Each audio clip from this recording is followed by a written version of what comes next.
You know, after 20 years of doing Voyager reviews, 12 of which were being done on video, getting to the point where this is the second to last pre-7 of 9 episode that I have left to do, well, you'd think by now I'd have exhausted the list of downright terrible episodes. Then Favorite Son comes along to remind me of the foolishness of that thought, that there could be an end of bad episodes when we haven't yet to have an end of all episodes. I apologize for my momentary lack of faith.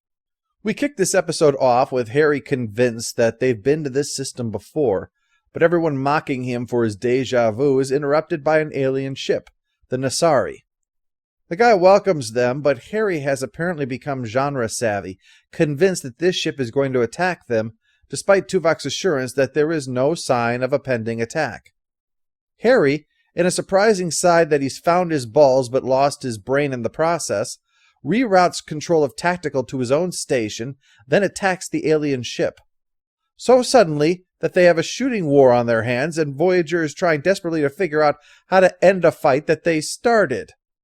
To make matters worse, Torres is soon out of commission when a conduit bursts and she gets sprayed in the face. But as always, it's merely cosmetic rather than melting her face off and leaving her permanently blinded. Which is good because Harry might feel guilty if that happened. After the aliens fly off, Janeway comes over to tear him a few new assholes, but he insists they were about to fire, no matter what the censors might say. I was only trying to protect the ship. I trust your intentions, Ensign, but your actions are going to need a little more justification. A lot of things will prompt me to open fire, but even I require a bit more of a provocation than, hello. She suspends Harry from duty and sends him down to sickbay to get his head wound examined. May want to check the contents of the head, too. Harry leaves the way you'd expect, looking like a teenager whose punishment they totally do not deserve. When he arrives, he discovers that the reason Torres didn't have her face melted off is because she must have sucked all of that plasma into her lungs. Too much time in the hookah parlor, I guess. Harry is starting to feel a little bad surrounded by the nearly killed thanks to his idiocy, especially because as time passes, he's becoming less sure about why he did it. I appreciate not doubling down on a stupid decision, but standing amidst the burned and bleeding and suddenly saying, on second thought I could be wrong, is not going to make him any more friends. Harry has a rough dream that night. No, not the one where women beat him with large phallic objects. That's his worst recurring nightmare. But this is one of his mother caring for him when he was sick, and then berating him as an adult in sickbay, including the hilarious part where she repeats Janeway's dialogue. It's an old idea of the elder commander who is a father to his men, but Harry mixing up Janeway with his mom is just so Harry Kim it's sad. But then again, everything that is Harry Kim is sad, so I apologize for the redundancy. When he wakes up, he finds spots on his face, and while the doc responds with sarcasm with little provocation at Harry's suggestion that this is a recurrence of a childhood illness, it turns out his blood chemistry has changed in a way that could suggest that's possible. It's unlikely that it would cause Harry's deja vu and weird need to fire on an alien ship for saying hi, but the doctor will look into it. Either way, though, he's going to have to own it. Captain, I accept full responsibility for my mistake. I was completely out of line, even if I believe that other ship was charging weapons, which they probably weren't. Harry. Do that again, but in a little girl's voice. Turns out that Harry was right after all. The aliens were charging weapons, although how he could have known they were hostile is still inexplicable. Harry has been trying to find an answer, but the problem is, they're all stupid answers. So it's probably good that Tuvok interrupts to announce that there are more Nasari ships on the way, 3 of them. Harry points to a system on the charts where he insists they'll find safe haven rather than having to fight them. The aft shield emitter is offline. Phasers are operational, but torpedo launchers are not. I strongly advise against a confrontation. Bah, you always say that. Janeway decides to check out Harry's hunch, and there's a planet that he calls Teresia. More ships arrive from the planet, but not to worry, they're here to protect Voyager. What's your next trick, Harry? Pull a shuttlecraft out of a hat? And it's the most plausible explanation we've had so far for why they have so many. For the next trick, though, we're going to need a volunteer from the audience. Do you know me? In a way, I know you are one of my people. Here's what's crazy about this episode. Well, there's two things, but I'll get to the second later. First is that the first third of the episode is actually just fine. It establishes a mystery and continues to develop that mystery in an effective manner. Now we have the payoff, that Harry is from this planet, at which point things begin their downward descent. I'm sure you're rolling your eyes going, obviously Harry isn't really a Teresian. It's going to be reset just like everything is always reset.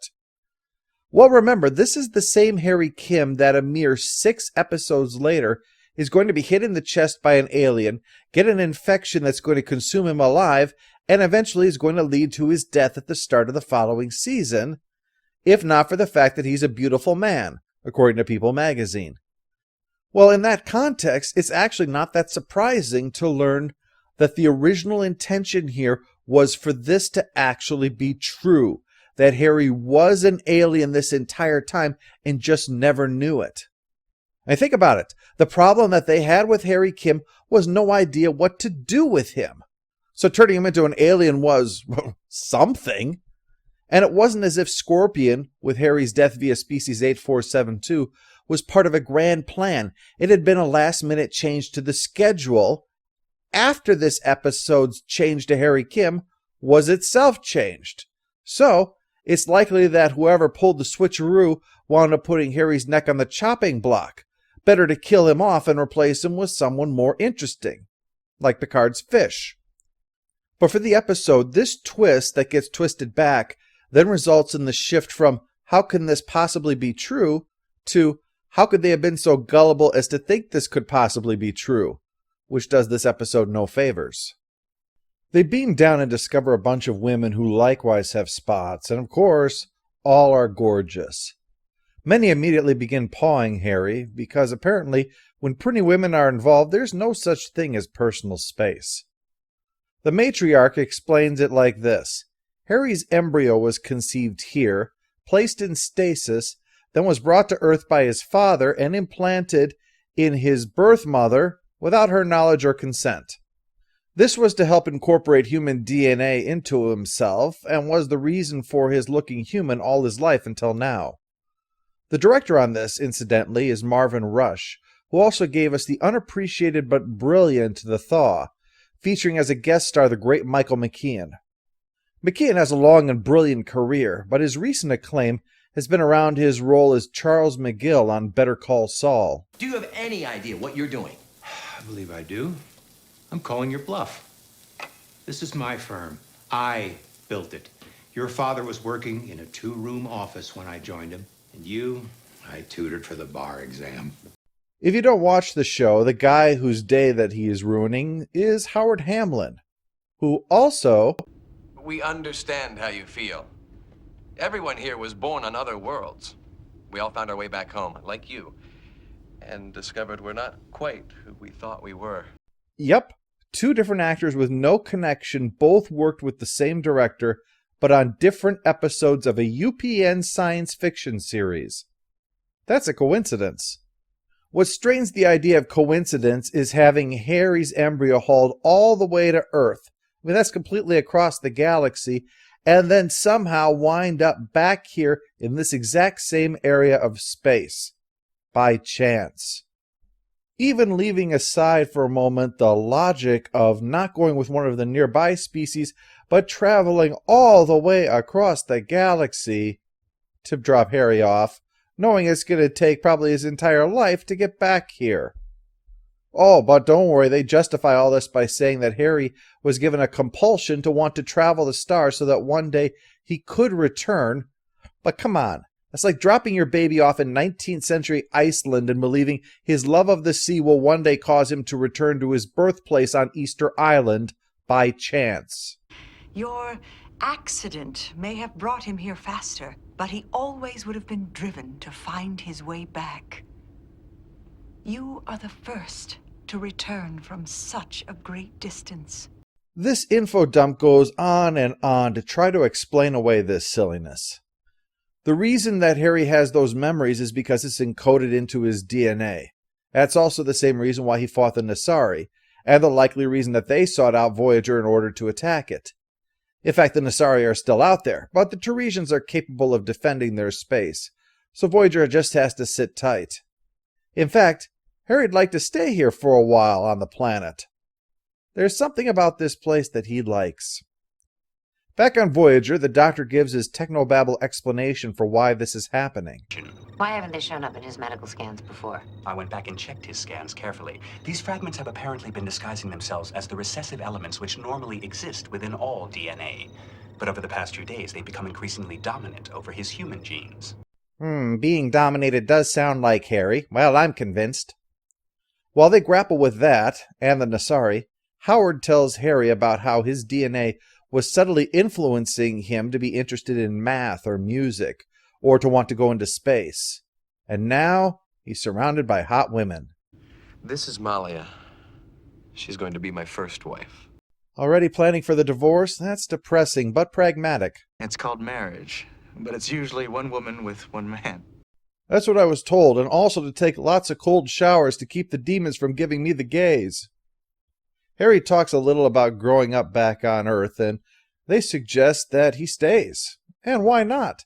It's a place full of gorgeous women waiting on you hand and foot, and there's nothing at all suspicious that the only other man here is unmarried and arrived not long before Harry. No, sir. That's backed up by what the Nasari captain says, that all these men who come home are never seen or heard from again. But because we can't give out any actual facts at this point, the captain can't say that they fight the Teresians because of their reputation for this, just that there are rumors about what happens. Apparently they fight Teresians for completely different reasons, and luring their people away to their deaths is just an afterthought. But what certainly bolsters the case is a field stopping Voyager from returning to the planet, or even communicating with them, so that none of them will be able to watch the marriage ceremony for Howard and his bride, which would be more reassuring if she wasn't a Terminator. This involves tying him up and blindfolding him. Why do they tie him like that? It's tradition. Symbolizes binding their lives together, no longer looking for anyone else. Oh, I see. Wait, what sense does that make if he's going to be married to 2 other women? Then again, I suppose assuming anything the Teresians does makes sense is asking too much. That theme continues as the Doctor says he went back to check Harry's DNA, and if that sounds familiar, it's because the Doctor had earlier said that he had gone back to check Harry's DNA. Apparently back just meant to the last time I gave him the once-over, because now checking his past medical scans, well, they don't match up with the current scan. This is a new change made to his DNA. Only Lisa Klink gets writing credit for this episode, but apparently there were a lot of cooks in the kitchen and they didn't all check to see what the others were doing. So the episode is a mess of people whose actions are dubious and explanations are contradictory and make no sense. The Doctor says he must have been infected by a retrovirus on a previous away mission, which will eventually fully transform him from human to Teresian. It certainly leads to another goofy dream sequence, this time about the fulfillment of Harry's lifelong desire to be special, and being told that he should stay, leading him to be in bed with one of the girls, who, I don't have to tell you, turns into Harry's mother. No, I'm just kidding, but admit it, you weren't surprised when I said that, were you? He wakes up with 2 of the ladies interested in him, but Harry has no interest in staying, and they begin physically impeding him and telling him he's betraying his people if he refuses to stay, which really goes to show there's nothing they won't stoop to in order to get men for whatever their nefarious purpose is. Harry pretends to come around, but it's just an excuse to tie them up so they won't stop trying to stop him. When the one finally realizes, hey, I'm being tricked, Harry knocks her out and goes to see Howard, except it's too late for him. He's been jerkied.